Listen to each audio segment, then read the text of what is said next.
This is the Big O Show. This is the Big O Show.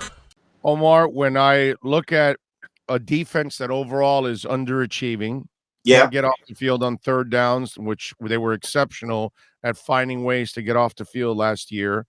You're underusing Waddle, Gesicki. You wait to throw to Parker till the end of games, which you could be throwing him deep balls in the first quarter. What the hell's the difference, the first or the fourth quarter?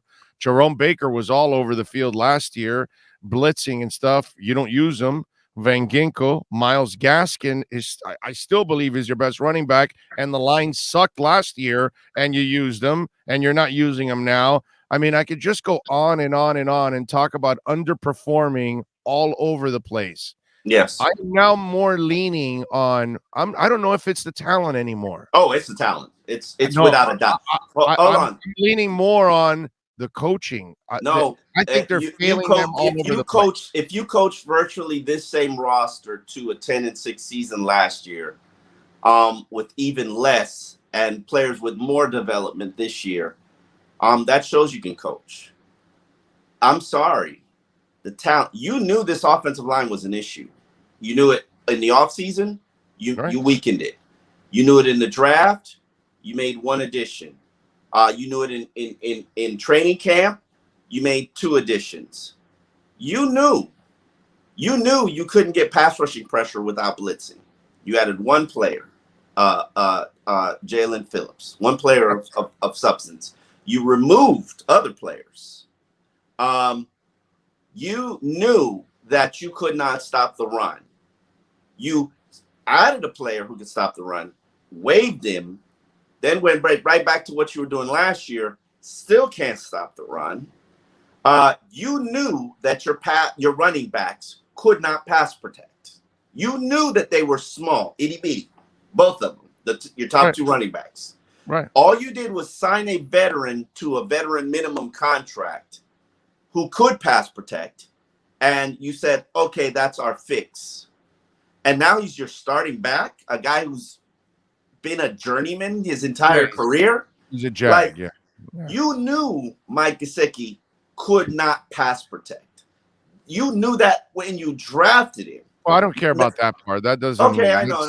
But now, 4 years later, you're struggling. That's a coaching thing. I'm not going to put that on them. I still, from day one, said that pick should have been Dallas Goedert and not Mike Gesicki. That's my guy. And I stick with that still to this day, because now Mike Gesicki can't come on the field unless you're down by 14 points. And we've argued this back and forth. Or maybe Mike Gesicki can't get on the field because you don't know how to coach.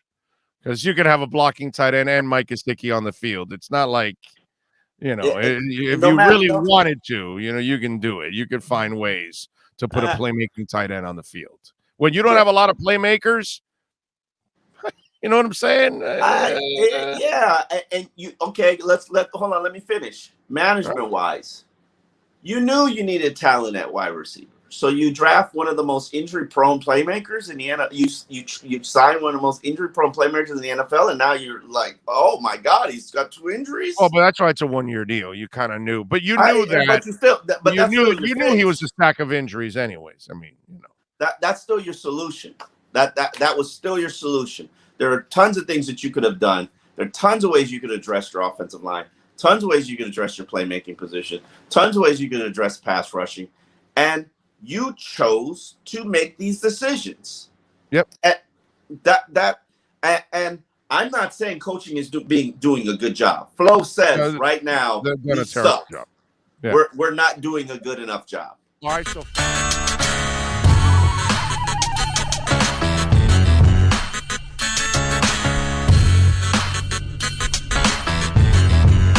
This is the Big O Show.